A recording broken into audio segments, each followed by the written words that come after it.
Good morning, everybody. This is Melisha with Love for Life Wellness. Here in Springfield, it's the most beautiful day. The sun is shining. It's nice and warm. And I am just so blessed to be alive today and to feel happy and to be blessed. I got up this morning and I made some fresh juice and I did a little bit of exercise. So I've got a little bit of energy going. And so I'm just really excited to be with you today. I'm going to start a watch party in my groups. Let's see where I need to go. And we will be ready to start with Miss Lauren Faylor. We're excited to have her here today. Let me see, where am I at? Let me see. Let me get to my profile. Okay, sometimes I can't get to where I need to be. Yeah. Just one second. I want to start a watch party here. Where am I? Okay. Well, let's make sure I'm in on the other page where I want to be, and then we will go from there. But I'm excited to have everyone here today. Oh, yeah, I'm here. And let's start a watch party on my other page. Let's share it. Page. Okay, I want to share it in a group. I want to share this in a group. I should have this down by now, but every week it's the same thing. But we will get it together. Okay. So I'm sharing it in my group there. So really, I did this before my private group of ladies, and because I wanted people to hear from somebody other than me all the time. And so I've just been so blessed to have so many wellness practitioners from around the country to be a part of my lives. And so it's just been really great. So I've got one more place I want to make sure it's at, and we will be ready to go. So this week we're talking about depression and mindfulness, and we've got certified transformational nutrition coach Lauren Faylor with us today. But just a little bit of housekeeping about me. Those that don't know me, my name is Melisha Bailey. I am a nutritional health coach. I live in Springfield, Missouri. I've had my business for about 3 years now, and I started from a place of sickness too. I was really sick. I was overweight. I had fibromyalgia, degenerative disc disease. I was addicted to pain medication, and I was really, really sick. And so for these last few years, I went to school, and I just made it my passion to be able to help others that are sick and they don't know where to turn to, and they need answers and they need solutions. And I believe I've got solutions and answers to some of your most nagging questions. And I've never done the depression side, but it all works together, because if we're not feeding our body right and we're not getting enough exercise, we're not getting enough sleep, that can cause depression. And I believe that when I was at my sickness, if I hadn't have been stronger, I probably would have descended into a point of depression.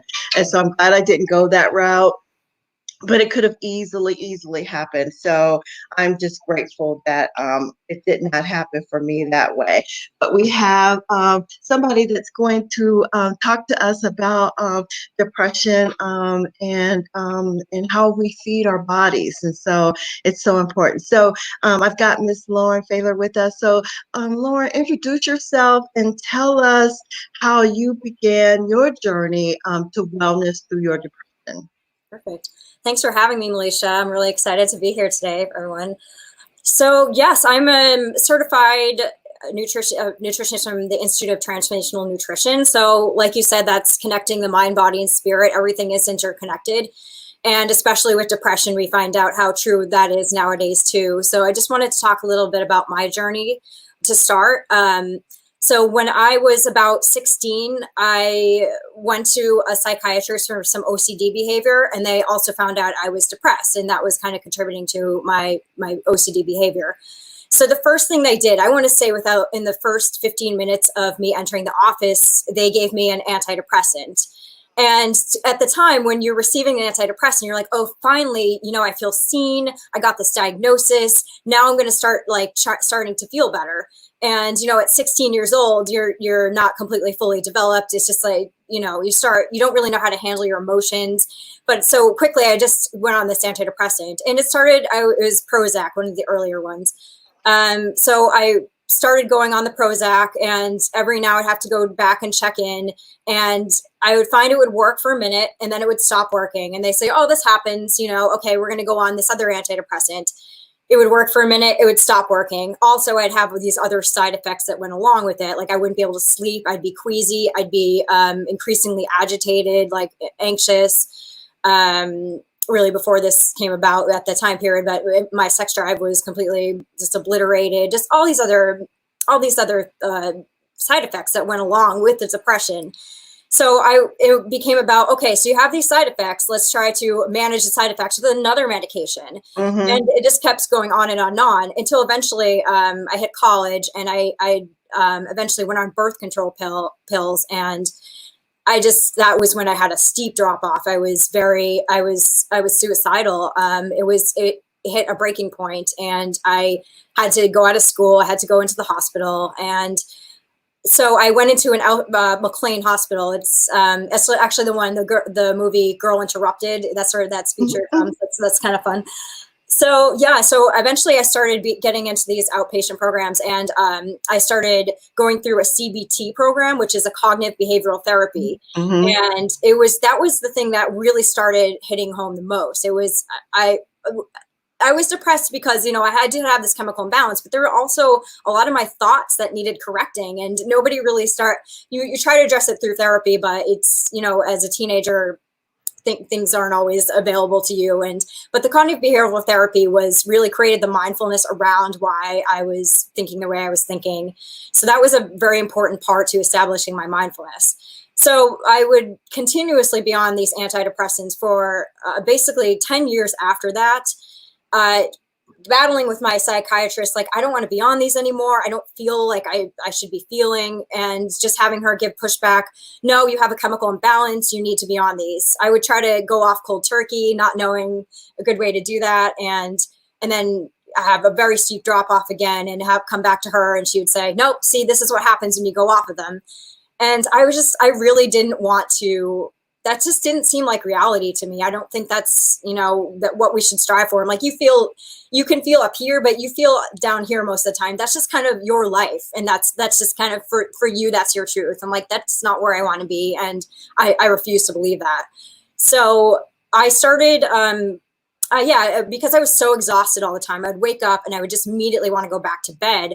I would start, really kind of delving into other things. My mother is a nurse, and she's like, you know what, why don't you try out these elimination diets? So the JJ Virgin diet would eliminate all these foods that were, could be considered sensitive to. A lot of people were considered sensitive to.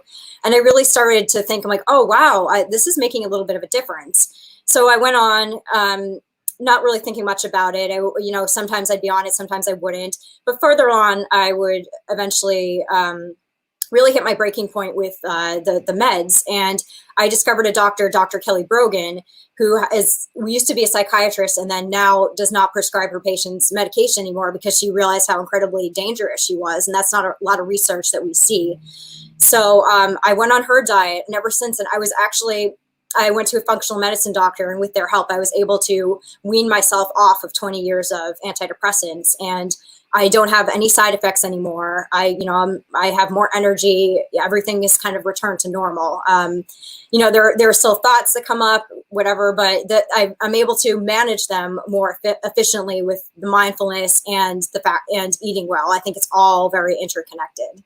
So when you say mindfulness, some people may not understand what mindfulness means. So define what mindfulness means as far as a practice. Sure. Yeah, I think there's a lot of different practices that fall under the category of mindfulness, but to me, it's anything that creates more awareness of your state rather than numbing the state. So basically any simple activity can be considered mindfulness. Just taking a walk outside and really focusing on your feet on the ground. That's really isolating the feelings they're feeling. Meditation is considered mindfulness because you're really focusing on the breath or watching the thoughts go by. It's something that puts you in the position of an observer rather than somebody. They say in this world or of this world. And if you're in your thoughts, your thoughts are consuming you. But if you're able to take a step back and be like, Lauren is having a thought, Lauren is watching herself have the thought, that's considered mindfulness.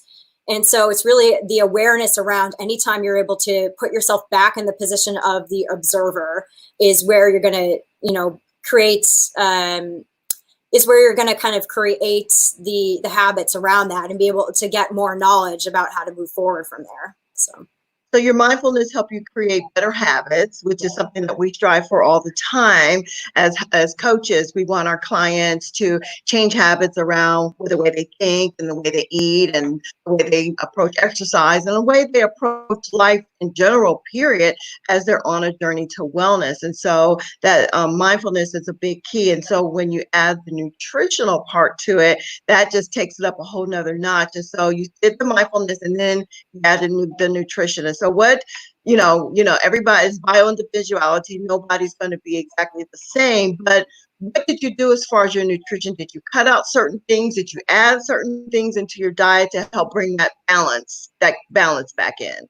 Yeah, there's a lot of things. And I think, like you said, everything is all interconnected and they seem to be pretty consistent with anything else you would eliminate from any sort of diet is, obviously just from a very baseline, the processed foods contribute to inflammation, which does contribute to depression. Your brain, there's the blood-brain barrier, which connects, there's connection between the gut and the brain. There will be inflammation markers in the brain after eating these foods because your body doesn't know what to do with all these ingredients that we've created because they're not, through nature. So your body will actually start trying to fight itself, like trying to figure out what to do with these ingredients. And that definitely affects the brain. So basic things like when I was on an elimination diet, I would eliminate pretty standard ones: dairy, gluten, sugar. I think is the hugest one. Sugar's in absolutely everything, and it's added into everything, especially in processed foods. On the virgin diet, they say corn can also be an inflammation, and then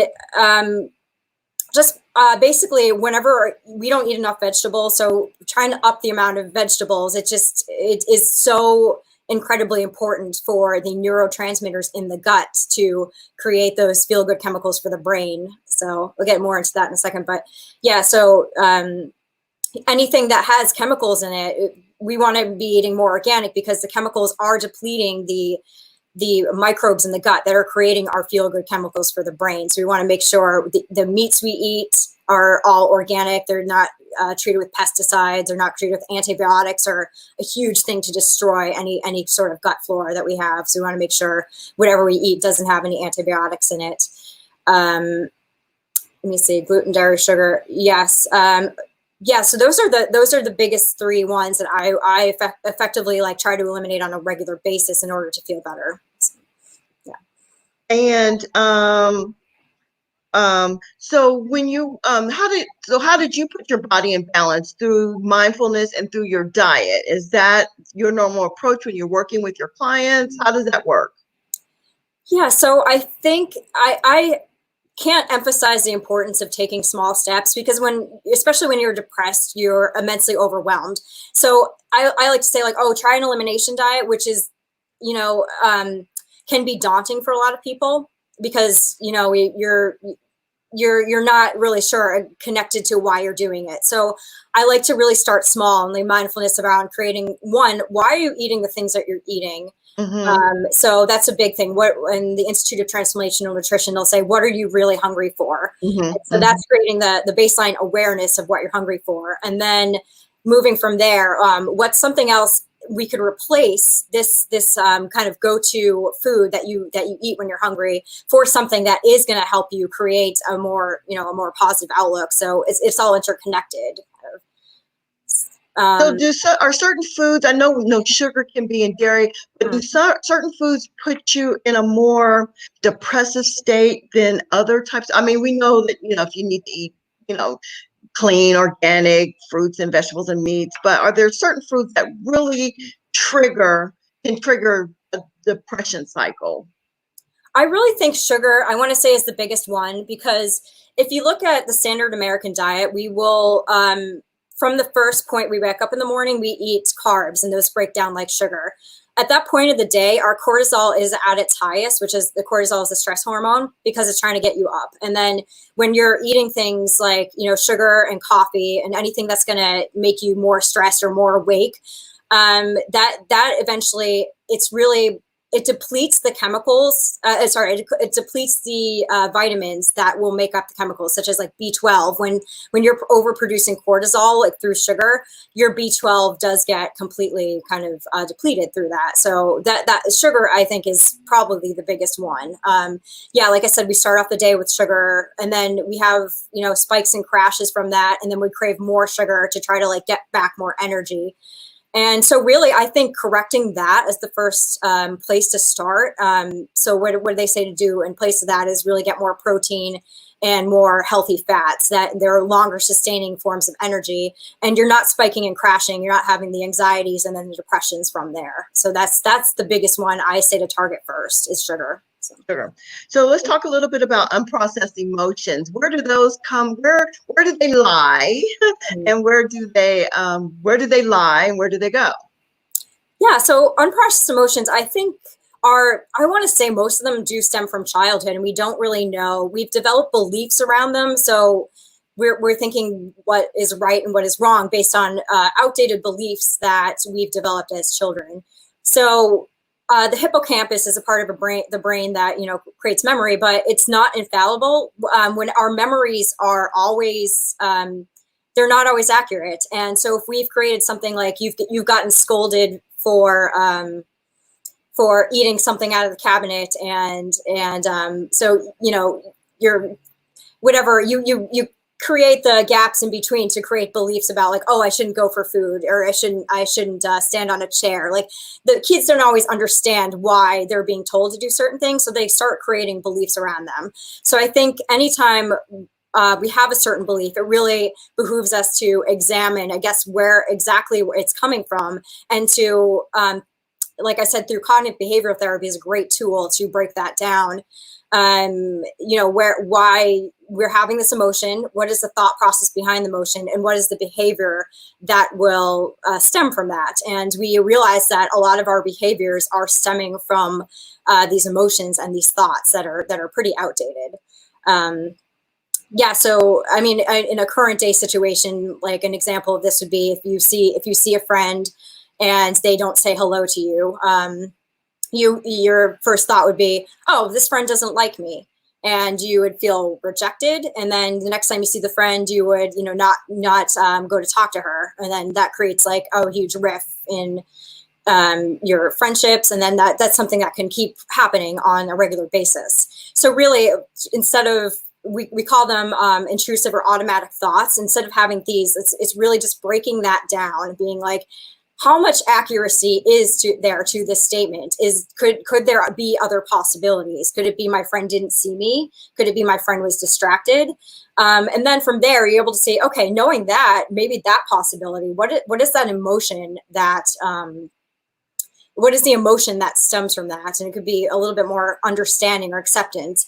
And then from there, your action is a little bit different. It could be, okay, I'm going to reach out to my friend saying, hey, did you not see me? I was waving to you. I hope everything's okay, whatever, that would be. So really it's seeing every single part and breaking that down into steps, because we would just, most of the time, we'll just have a thought and just run with it. And if we're able to actually sit down and break it down in that way, it's really, really beneficial. And I don't think a lot of emotions get processed in that way, in that really methodical way. We just feel them, and we'll just numb them out because they're very inconvenient. And what is the closest thing to numb it out? And sometimes that is food. So we really want to say, like, are we using the food to mask this emotion, or can we go back and be like, oh, I'm really realizing that the reason I'm reaching for this thing, this sugar or this, these chips, is because I'm feeling rejected, and I don't want to feel that way right now. So I would say rejected, or even, even thinking about what we're going through right now with COVID, that uncertainty, that we can have fear, we can have anxiety. And sometimes when those things happen, we reach back to those unprocessed emotions that have been down deep that we've never really dealt with, but manifest through foods and through behaviors. Are you seeing a lot of that right now with what's going on in the world with, all with the COVID-19? Yes, definitely. I think at the base of any sort of a negative emotion, there is fear. And I think that's easy. You just can easily just kind of call that out immediately rather than be like, I feel rejected. I feel, because these are all stemming from places where you're being pushed out or you don't feel safe. And especially right now, a lot of us do not feel safe in where we are. So to try to mask that, we will try to eat in that way. So yeah, just really breaking down like the feelings of fear. What is it exactly you're feeling? Are you feeling the fact that, you're going to lose money and that's your security? And just kind of deciding, where can you put that control back rather than reaching for a numbing behavior in that sense. Yeah. So that's really important. I mean, I think whenever there's fear involved, it comes from a very baseline level of security. So.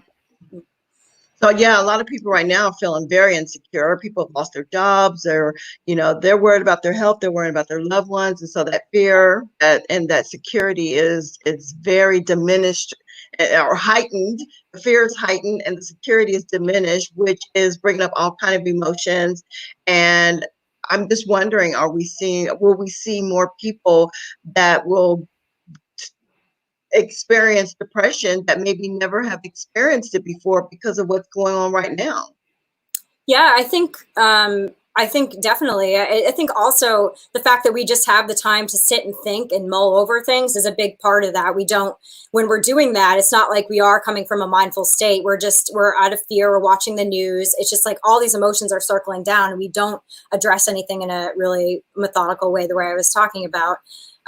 Yeah. So, and the other thing to point out is our brain is a very associative thing. If we're feeling the fear, that we feel right now, it just kind of, our brain will wire and connect the thought to ways we felt fear in other ways. And so even emotions, things we haven't talked about and the things that we would put to bed before, like I've been having trouble with just things in my past I thought I put to bed. And it's just, and I'm recognizing like, oh, I'm feel fear here. So our brain kind of, in order to, make a really clean connection. It'll be like, here's the other place you felt fear. What did we do about that? And it's really not a very helpful thing. It's just kind of playing a matching game almost. So yeah, I definitely think more people are going to be, for that reason, the rumination. And then there's the fact that the way they're eating, it's like either out of boredom or lack of control. Or whatever we're keeping in the house, or we're keeping more of it because we have to stock up. So we're not really like controlling, like, oh, I'm going to get some chips, but it's here, so I'll eat the whole bag of it. Like I know for me, my behavior is I can't keep it in the house, or else I will tend to go on the side I don't want to go to. But if we're hoarding it, it's kind of a little bit of an issue to try to moderate that if you don't really have the experience in doing that. And then when we're overdoing it, eating those things that we don't normally eat, comfort foods like cheese, dairy, sugar, they do create, a temporary hit of dopamine and serotonin. And so we do reach for them again. And then, like I said, it does end up depleting the nutrients and the microbiome in our gut and the neurotransmitters. So it is that huge cycle. So I do think more people will not be able to break that cycle now unless we do have the mindfulness in place for that.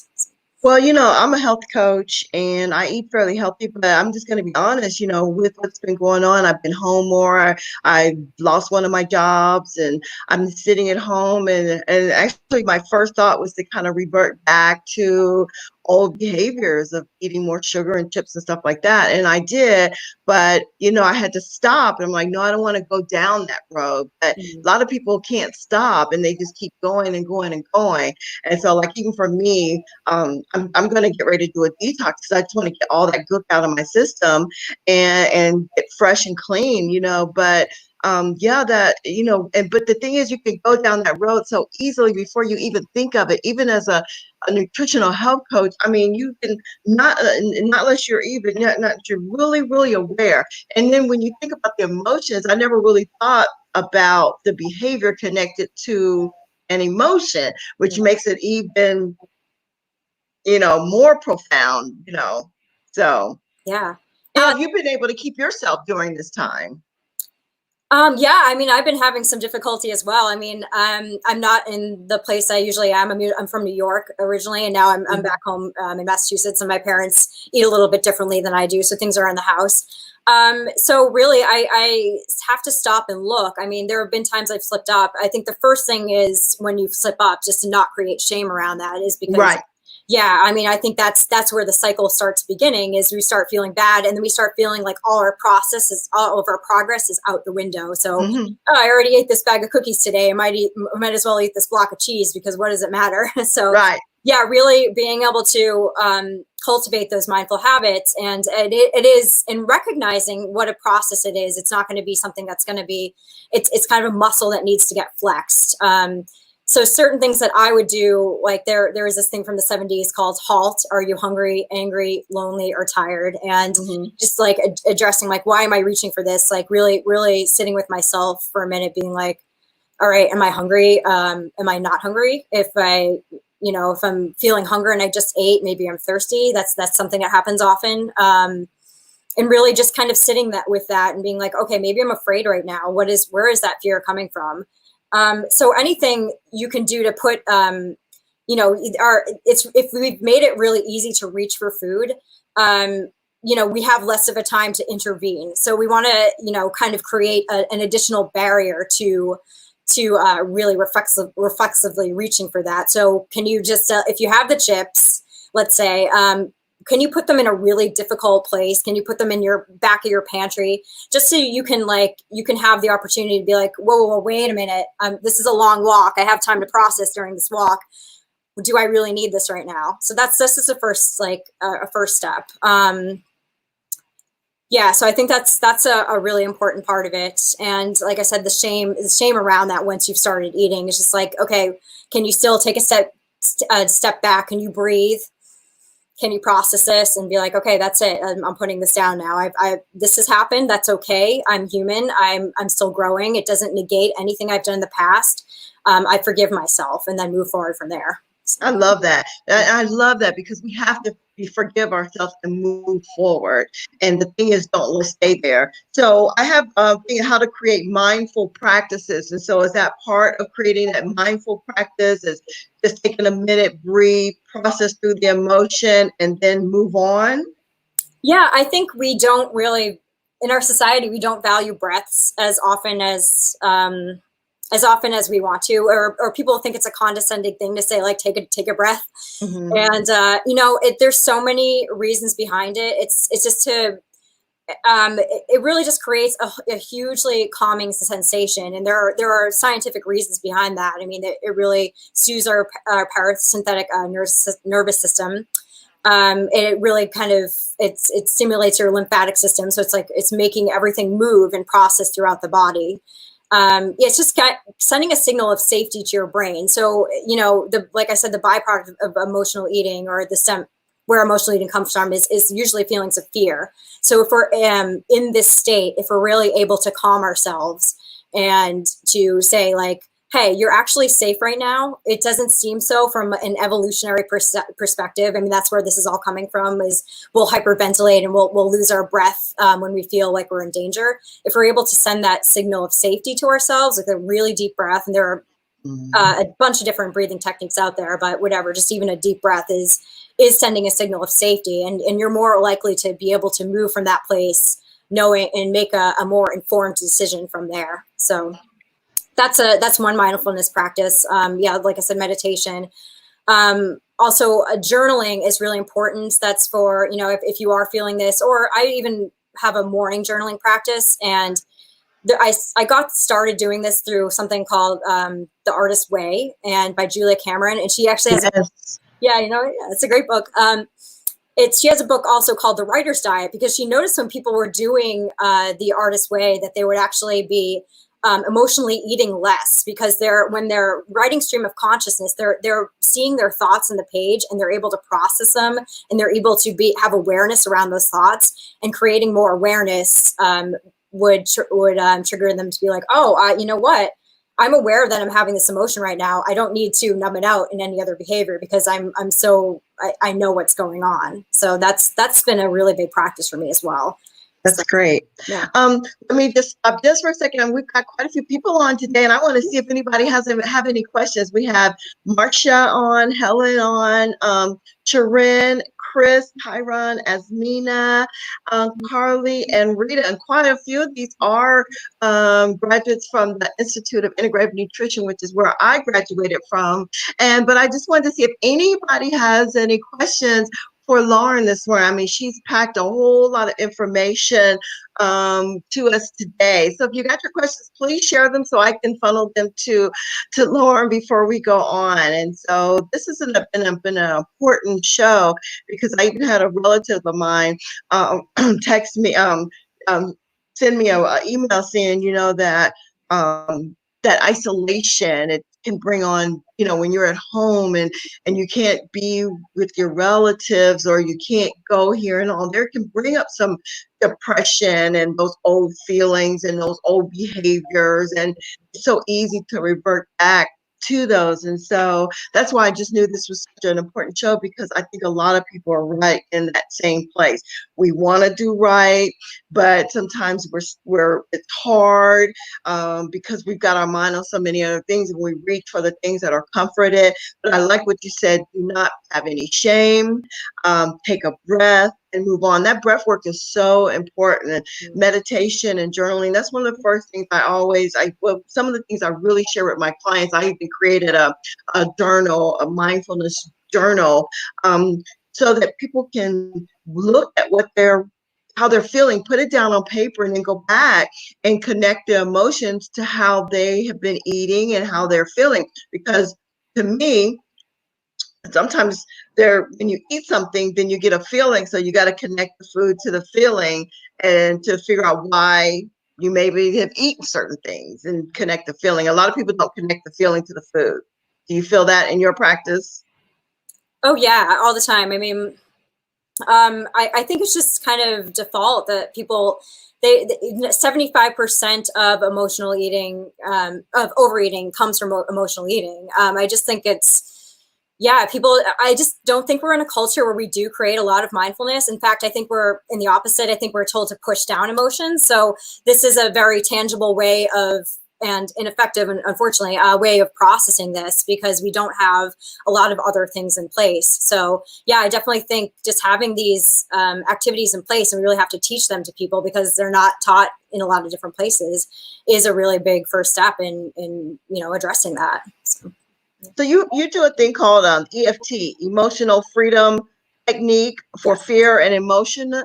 And so you wanted to share that with us and tell us about that, how it works. And I would love to have a demonstration around it. That would be great. So Yeah, I've seen this taught in a few different ways, but basically what this is it's tapping on the pressure points in the body. It obviously it does it without needles to kind of move the energy through the body. And while you're doing that, you're verbalizing what's happening, whatever emotion that you're feeling, and it's kind of allowing you to process it. So this is a 3-part process. The first one is creating the awareness around the emotion and kind of calling out exactly what you see about it. I'll do a tapping one on fear today, for example. Where is the fear in my body? How is this fear manifesting for me right now? What is it telling me? And just kind of creating the awareness around that. That's a baseline level. The second part is accepting it, because that's a big part of it. A lot of times in our society, we want to push these things away, and that's what emotional eating is. Sometimes would be the resistance to the acceptance of that. We don't want to feel this feeling. We don't want to, so we'll try to push it in another direction.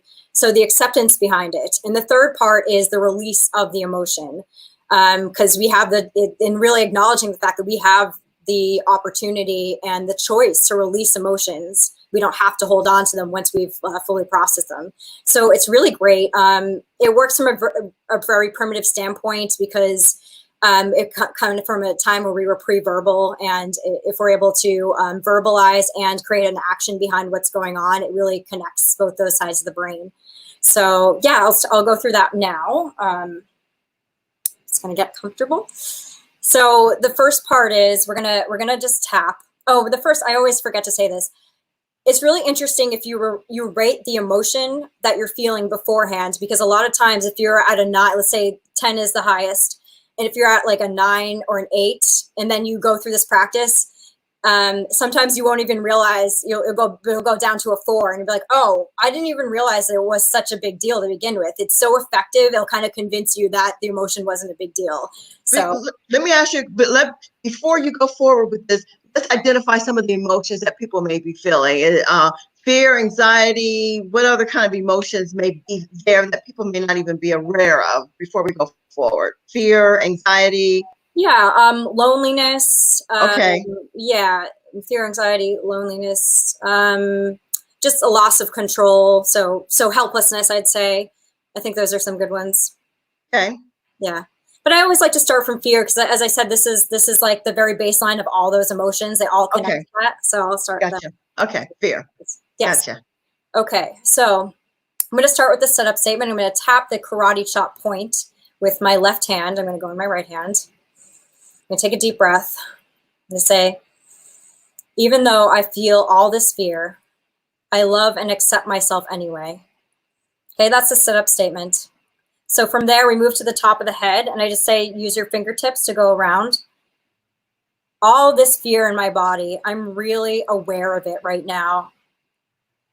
Oh, this fear, it's telling me that I'm not safe. And you can get into real specifics about your situation, but I'll just go very general.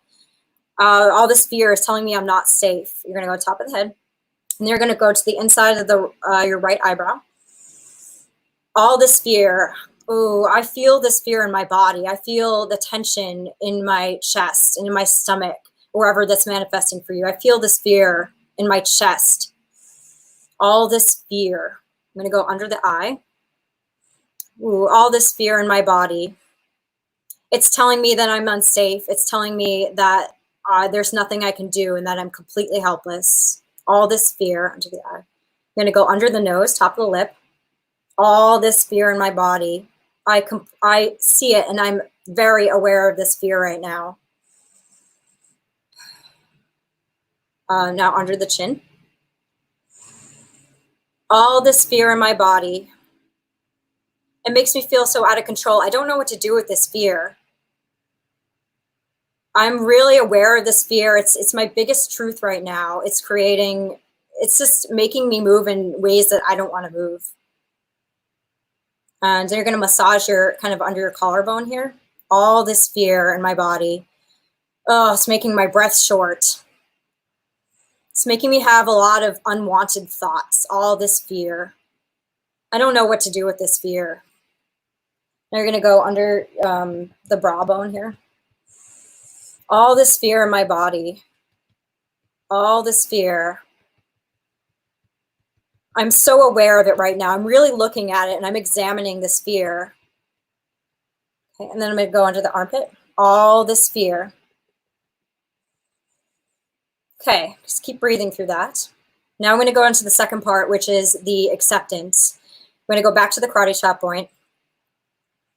Even though this fear is in my body, I accept it, and I love and accept myself anyway. I'm going to go to the top of the head. I see all this fear in my body, but I completely accept it. I'm aware of its presence right now. I'm aware that this actually might be serving me. I don't really know how right now, but I accept it. I accept this fear. I'm going to go onto the inside of the eyebrow. All this fear, I completely accept it. I'm completely facing it. I'm not going to push it away at all. I see where it is in my body, and I completely accept it. I'm going to go, I think I forgot this one. The temple right here. All this fear in my body. I accept this fear. I accept that it's okay for me to be feeling these emotions, because emotions are signals. So it's absolutely okay that I have emotions, no matter negative or positive, it's okay. And I accept this emotion. And I accept myself having this emotion. It is okay for me to be feeling this right now. Now, under the eye, I completely accept this fear that I'm feeling right now. This fear actually could be serving me. It could actually be trying to keep me from danger. So I accept that it's trying to serve a purpose. Even though I might not like it, I completely accept it. It's okay for me to be feeling this way right now. Top of the lip, I accept this fear. I accept where it's at in my body. On top of the chin, I completely accept this fear and I am okay having this emotion. Even though I feel as though I'm not okay, I am actually okay right now. It's okay for me to be feeling this emotion. Collarbone, under the collarbone, massage. I accept this fear in my body. I completely embrace it full force, and it's safe for me to look at this fear and accept it. I don't need to hide from it because it's actually serving me. Under the brow bone, I accept this fear. Under the armpit, I accept this fear. Great. So that was the acceptance. Now we're going to go on to the third part, which is the release of this emotion. I'm going to tap on the karate chop point again. Even though I have this fear in my body, I'm aware of it, I accept it, but now I choose to let it go. It served its purpose, and now I'm choosing to let it go. Top of the head. All this fear in my body, I'm aware that it was a signal, and I was able to address the signal, but now I'm choosing to see something else. I'm choosing to see safety instead of this fear. I'm going to go inside the eyebrow. I completely love and accept myself, and I am able to let go of this fear now. It is safe for me to let go. And instead, I'm going to be feeling safety and empowerment. I'm going to go to the temple. I choose to let this feeling go. It has moved its way through my body, and I no longer need to hold on to it because it doesn't need to keep me safe anymore. I'm able to make my own decisions about this process. I'm able to feel empowered. Go under the eye. I choose to let this feeling go now. I choose to let go of the feelings I feel from this emotion. I choose to let go of the feelings in my body, the anxiety, where it's at in my chest, if it's making my hand shake. I choose to let that go. On top of the lip, I choose to let this go now. I choose to let this fear go, and I choose to see safety. It's safe for me to feel this way. It's safe for me to feel safe having examined the fear. Chin. I choose to let this feeling go now. It's safe for me to feel another empowered emotion of my choosing. I am in control. So I choose to let this feeling go. I'm going to massage the collarbone. I choose to let this feeling go now. Thank you for presenting yourself. Now it's time for you to go. I choose to let this feeling go now. Bravo. I choose to let this feeling go now. And armpit. I choose to let this fear go now. Perfect. And now you're just going to grab your wrists. That's an added feeling of safety. And the great thing about doing this, if you grab your wrist now, if you're feeling this in another situation, where maybe in public, this fear, this anxiety, grab your wrist and you're going to have the association of doing this activity. So yeah, and then I like to say after this, you want to rate yourself again. How are you feeling? If you're still above a 5, you can go through this process again. And sometimes you might have, deeper emotions and you just have to go through it a couple times. It's no big deal. No judgments. So. And so the tapping, are these the places that you tap? Are those energy points in the body? And so does it awaken or release those energy points in our body? Yes, it's just kind of awakening them. It's the same the way, the acupuncture would work. It's really just kind of like redirecting the energy almost, only without the needles. So. Okay. Wow, that's great. I'm going to do this again when I can really talk to myself, because I think being able to hear your words and be able to really speak to yourself, that's where the power comes in of doing the actions, speaking it, hearing yourself speak it, and then letting your words go into your heart to be able to have that acceptance, to have that release. And you know what I mean? So. Yeah, that's a very good point. It really is really beneficial if it comes from you. There are numerous tutorials about this, but I find as I do it myself, my own intuition comes up and I'm like, oh, I didn't even know I felt that way about my fear. And as I'm moving through it and as I'm verbalizing it, I'm able to kind of process that and move through it. So yeah, definitely your own words are very powerful in that. And it puts you in the seat of control, because if you're able to have those words and you're able to use your voice, you're putting yourself back in the control where you didn't think you had that before. So if anybody that is listening or watching, go back and do this exercise, maybe write down some of the words that Lauren said and be able to speak these to yourself, so that you are going to be able to release the energy that's going to bring about acceptance and to bring about a release of any fear or any emotions that you have. And she did it on fear, but there's a lot of different emotions that may be true for you. Loneliness, anxiety, helplessness, and things like that. But we dealt with fear, but this could be done for any type of emotional trauma, drama, depression that you might have at this time. And so this was a very powerful tool. Some people may not accept it. Some people may think it's hokey, but I believe that our body is full of energy and we can move the energy around, and then our words have power. And so this is a very powerful tool to be able to breathe. Like, even I didn't even say the words, but I was able to breathe, because when you're doing it, you're breathing. And just that breath work, I just feel a sense of calm in my chest. Should you feel it right here? Yeah, I feel like the way I feel emotions is here, and it definitely releases a little bit after I do this. So yeah. Yeah. Yeah. Well, that was great. That was great. So is that part of what you do in your practice with your clients? Yeah, I like this one the best because it's so accessible. It really it breaks down the individual steps. It's just creating the awareness, the acceptance, and then the release. And that it's just kind of like lets you do it in a really quick manner. Yeah, it's so funny because I was resistant to this because it seems so easy.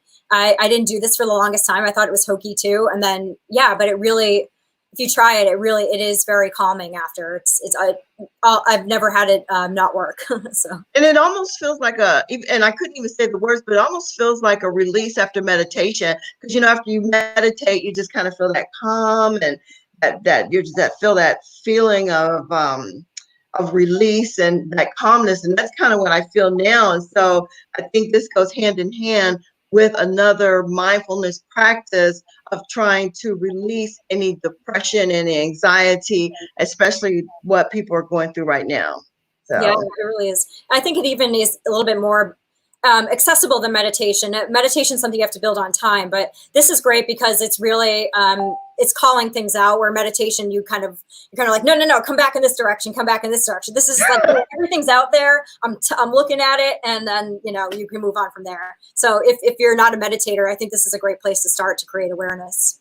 Oh, I like that. If you're not a meditator, you know what and so I may even look this up. And I'm not a emotional transformational therapist, but I can see how I could even use this with my clients, because even as a health and wellness coach, people come to me, they have fear of being sick, or their diabetes, or they're not being able to control their weight or control their sickness. And so and there's fear and anxiety in sickness, and not just depression, but in sickness and health. So I can see this being a catalyst to help my clients on a journey to wellness, helping them, especially those that don't do meditation. But could be a first start of moving things around. So I thank you for that. That's a great practice, and I'm going to use it on myself and maybe start using it with my clients. So thank you so much. Great, thanks. I'm glad you liked it. So what else can we talk about? We've got just a few more minutes. We've been on for about almost an hour, 48 minutes. So, but I really appreciate Lauren being on. If anybody has any questions before we go, I appreciate, this was really great. We're talking about mindfulness and how to address depression, anxiety, and fear through nutrition.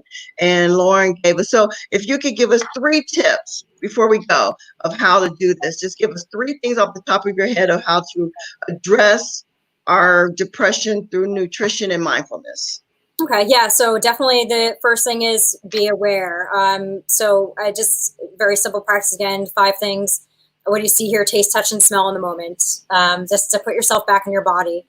The second one is to ask yourself, what are you really hungry for? Is there something else? And the third one is to use one of the coping mechanisms if you are able to catch yourself in that process. So like I said, we did the tapping today, meditation or journaling to really kind of figure out what you're hungry for and move forward from there. And so those are great things, and those are easy to do. And but just got to take the time to do it and not just move through the emotion. I think sometimes we talked about stuffing those emotions down. Sometimes we're not aware of the emotions and we just kind of let it flow through until it gets to a crisis point. So don't let your emotions come to a crisis point. Don't let the food that you eat come to a crisis point. Be aware, think about how you're feeling, and then and then get you some consistent coping mechanisms in place to keep you mindful, to keep you healthy and strong. But don't beat yourself up and don't have any guilt or shame about what you're doing. Did I get it? Yes, yeah, that's perfect. Yeah, Okay. no shame, no shame. No shame, no shame, no shame. Well, I truly, truly appreciate you being here with us today, Lauren. Do you have a website where people can reach you and get some more information about the type of work that you do and helping people deal with their depression? Yeah, sure. It's just Faylor, so LFAYLOR.com, just my name. And yeah, so I have a free guide, just 5 tips to dramatically shift your mental self-care tips to just five tips to dramatically shift your mental health. So that's you can grab that on there. And I'm also on Instagram. I do a lot of posts on Lauren Thinks Health. Okay, wonderful. Okay, so that guide. So if you want that guide, then you have to go to her webpage to get that guide. Yes. So that's great. And so I think that guide is helpful. I think I'm going to go get it myself. And I will post her link in when we're done. I'll post it with the video. You can go and get that guide. So this has been a very powerful show. I really appreciate you being with me today and the Love for Life Sister to Sister Saturday. And it's just a real blessing. So next week, everybody, we won't have a show because it's Mother's Day weekend. And I'm so sad I won't be with my first grandbaby, but hopefully we'll do some FaceTime next week. So enjoy your week. Stay safe. Shelter in place if you need to. Wear your mask. You know, it's not the time just to go out and just be normal. Just I don't know if we'll ever get back to normal, but safety is still number one. Stay safe, be safe, especially if you have any underlying health conditions. Take care of yourself, take care of your family, your loved ones. Lauren, we sure appreciate you being here today. And God bless you and take care. Goodbye, everybody. Have a great day. Have a great day.